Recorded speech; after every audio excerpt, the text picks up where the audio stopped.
Maka baik engkau tua ataupun muda, baik kecil maupun besar, maka tidak ada yang tahu kapan engkau akan merasakan yang namanya kematian. Mungkin setahun yang lalu kita barangkali melihat saudara kita dalam keadaan yang sehat, segar bugar, bahkan ia pun masih muda dan kuat serta kekar. Akan tetapi saat ini ternyata ia telah pergi meninggalkan kita semua, meninggalkan dunia yang fana ini.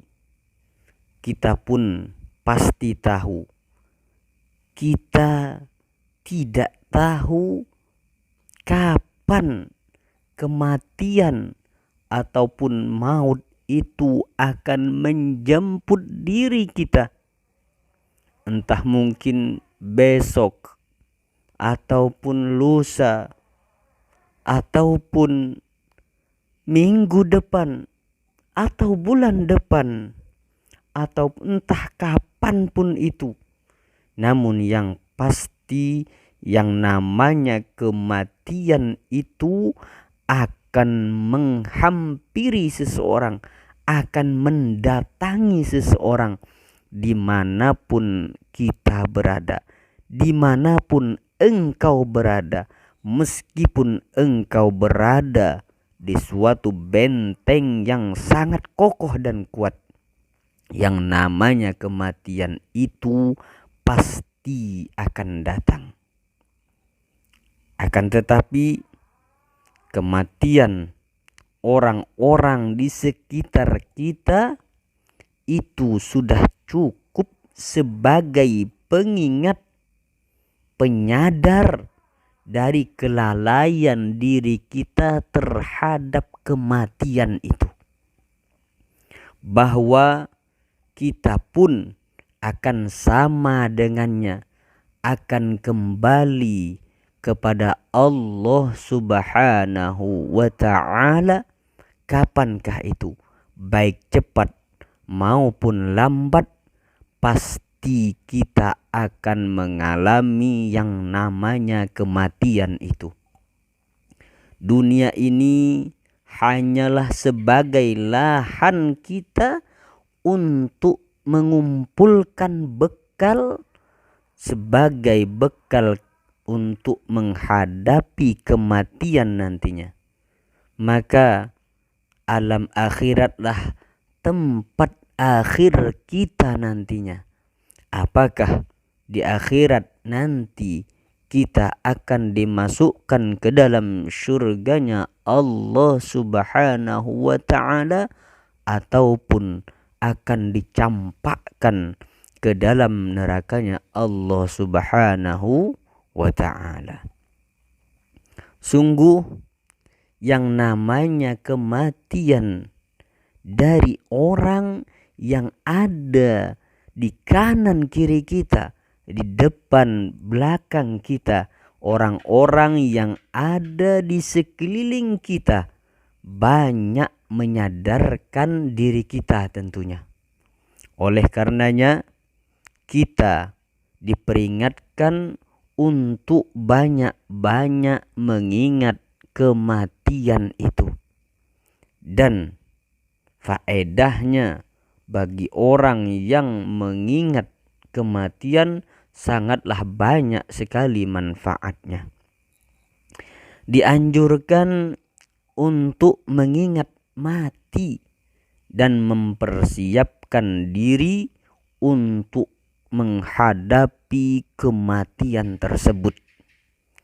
Nabi Muhammad sallallahu alaihi wasallam pernah bersabda dalam salah satu hadisnya.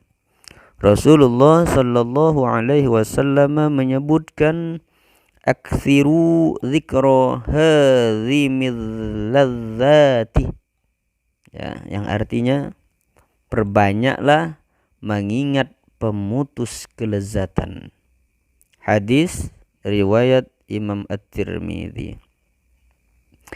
Kematian disebut sebagai harim, yang artinya adalah pemutus. Karena yang namanya kematian itu akan menjadi pemutus kelezatan-kelezatan yang ada di dunia ini.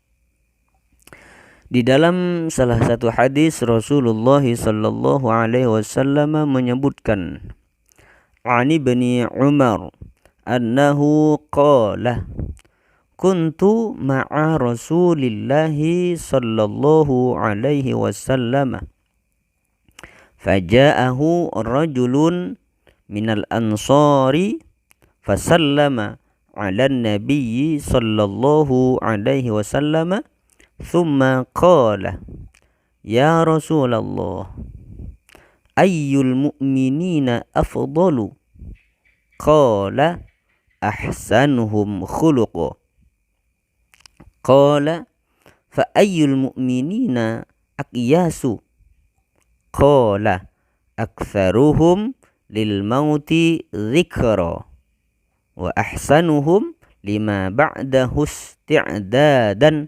ulaikal aqyasu. Yang artinya, dari Ibnu Umar, ia berkata, aku pernah bersama Rasulullah sallallahu alaihi wasallam. Lalu seorang Ansor mendatangi beliau. Ia memberi salam dan bertanya, wahai Rasulullah, mukmin manakah yang paling baik? Rasulullah sallallahu alaihi wasallam menjawab, yang paling baik akhlaknya. Lalu mukmin manakah yang paling cerdas? Kemudian ia bertanya kembali. Lalu Rasulullah sallallahu alaihi wasallam menjawab, yang paling banyak mengingat kematian dan yang paling baik dalam mempersiapkan diri untuk alam berikutnya, itulah mereka yang paling cerdas. Hadis riwayat Imam Ibnu Majah. Wahai diri yang lalai, senantiasa lalai terhadap kematian, ingatlah faedah mengingat kematian. Di antara faedah yang akan kita peroleh ketika kita mengingat kematian itu, di antaranya adalah mengingat kematian adalah termasuk ibadah tersendiri. Dengan mengingatnya saja seseorang telah mendapatkan ganjaran, karena inilah yang diperintahkan oleh seseorang yang senantiasa menjadi suri tauladan kita, seseorang yang senantiasa menjadi panutan kita. Bahkan di dalam Al-Quran pun dikatakan beliau sebagai uswatun hasanah, sebagai contoh yang terbaik. Siapa beliau? Tidak lain dan tidak bukan, beliau adalah Habibuna wa Habibuna Muhammad sallallahu alaihi wasallam. Kemudian apalagi faedah jika kita mengingat kematian? Mengingat kematian itu akan membantu diri kita untuk bisa khusyuk ketika melaksanakan sholat. Rasulullah sallallahu alaihi wasallam pernah menyebutkan dalam salah satu hadisnya, yang maksudnya adalah ingatlah kematian dalam sholatmu, karena jika seseorang mengingat mati dalam sholatnya, maka ia akan memperbagus sholatnya. Solatlah seperti solat orang yang tidak menyangka bahwa ia masih punya kesempatan melakukan solat yang lainnya. Hati-hatilah dengan perkara yang kelak malah engkau meminta uzur meralatnya karena tidak bisa memenuhinya. Hadis tersebut diriwayatkan oleh Imam Ad-Dailami.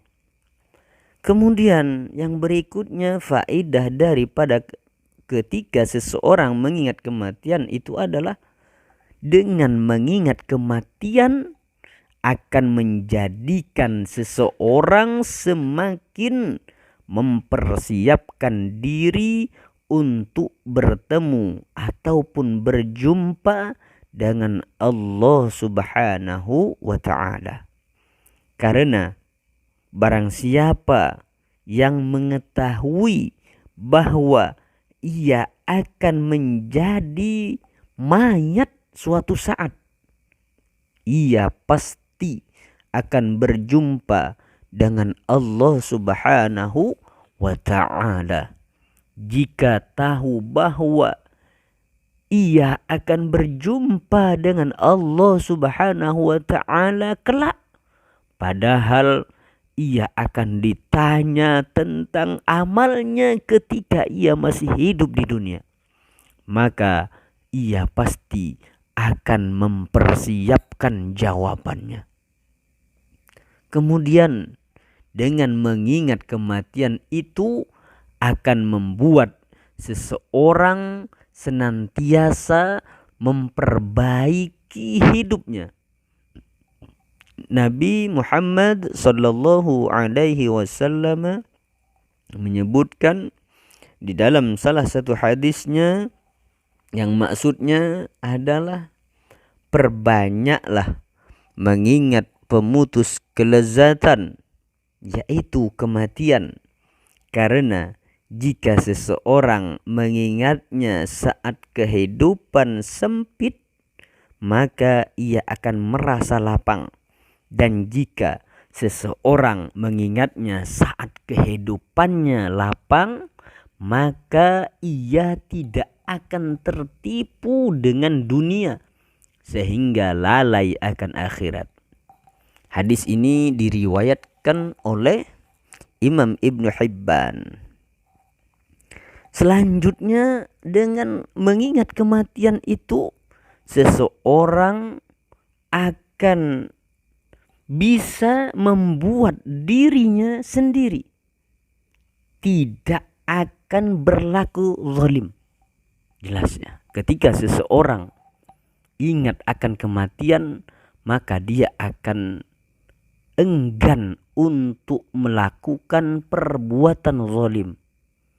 Hal ini sebagaimana ditegaskan oleh Allah Subhanahu wa ta'ala di dalam Al-Quran surah Al-Mutaffifin ayat keempat.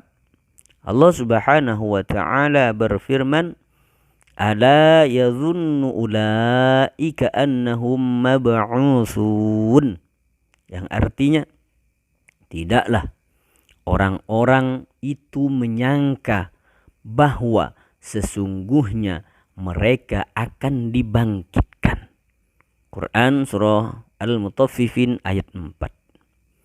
Ayat ini dimaksudkan untuk orang-orang yang berlaku zalim atau melakukan kezaliman dengan berbuat curang ketika menakar.